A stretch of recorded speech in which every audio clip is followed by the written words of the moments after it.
اب اس پہ پٹھانکوٹ واقعہ ہمیں یاد پڑتا ہے، پاکستان ٹیم وہاں پہ گئی بھی، پھر ان کو وہاں تک واقعہ جو جگہ تھا وہاں تک رسائی نہیں دی گئی. تو اب پاکستان کی اس آفر کو کیا لگتا ہے بھارت اس کو کوئی اچھا تاثر دے گا، اس کے اوپر اس کو کوئی ٹیک اپ کرے گا اس معاملے کو کسی سٹیج پہ؟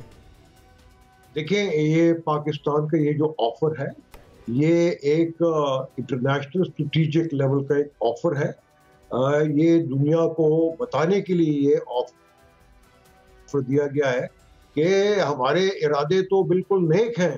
ہاں، وہ اور بات ہے اگر انڈیا اس کو ہماری ویکنس سمجھے، لیکن ماضی میں انہوں نے اس طرح کے آفرز کو اس لیے ایکسیپٹ نہیں کیا کیونکہ وہ ساری چیزیں فالس فلیگ تھیں، اور اگر وہ ایکسیپٹ کرتے تو ان کا جھوٹ تو کھل جائے گا.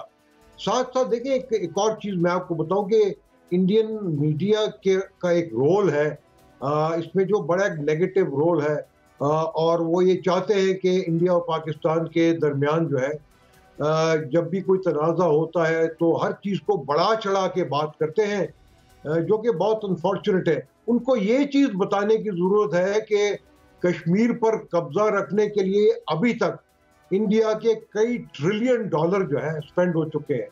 مثال دیتا ہوں کہ آج کل ان کا جو ٹوٹل ڈیفنس بجٹ ہے وہ تقریباً $80 بلین ہے.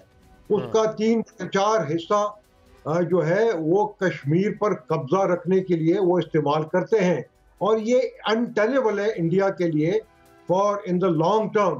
تو یہ انڈیا کے لوگوں کو، پولیٹیشنز کو، انڈیا کے میڈیا کو سمجھنے کی بات ہے کہ یہ کس طرح اپنے لوگوں سے یہ چیز چھپا رہے ہیں.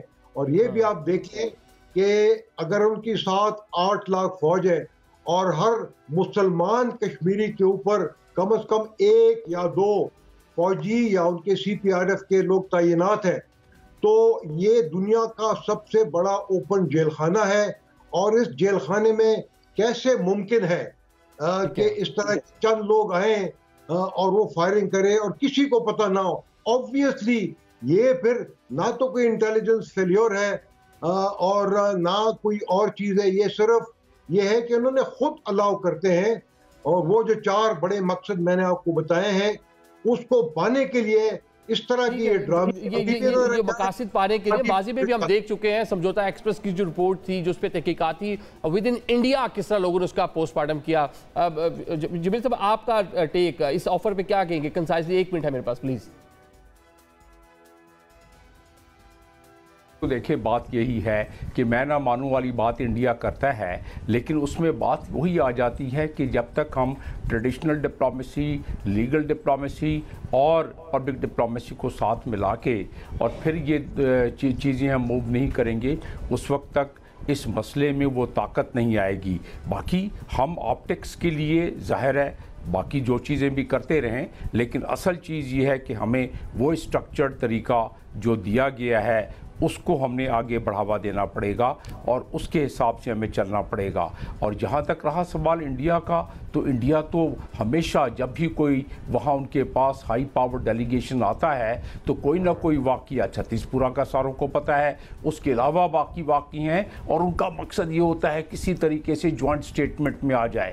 UN کے کسی پلیٹ فارم پہ جاتے ہیں، کراس بارڈر کی بات کرتے ہیں، کوئی اور وہاں آتا ہے ہائی پاور ڈیلیگیشن امریکہ سے، تو کوئی نہ کوئی ایسا واقعہ ہو جاتا ہے اور کرایا جاتا ہے کہ اس میں جوائنٹ سٹیٹمنٹ میں کسی طرح آ جائے. اور اس کا مقصد یہ ہوتا ہے کہ جب جوائنٹ سٹیٹمنٹ میں آتا ہے تو آئندہ آنے والے مہینوں میں، دنوں میں، جب کوئی سیکیورٹی کاؤنسل ریزولوشن یا جنرل اسمبلی کا ریزولوشن آتا ہے تو اس میں ان کو ایک تقویت مل سکے اور اس کے مطابق وہ کوئی فیصلہ کروا سکے. ساری کوششیں ہیں وہ پاکستان کو بدنام کرنے کی، پاکستان کو آئسولیٹ کرنے کی کوشش ہے. ماضی میں بھی کامیاب نہیں ہوئے، انشاءاللہ آئندہ بھی کامیاب نہیں ہوں گے.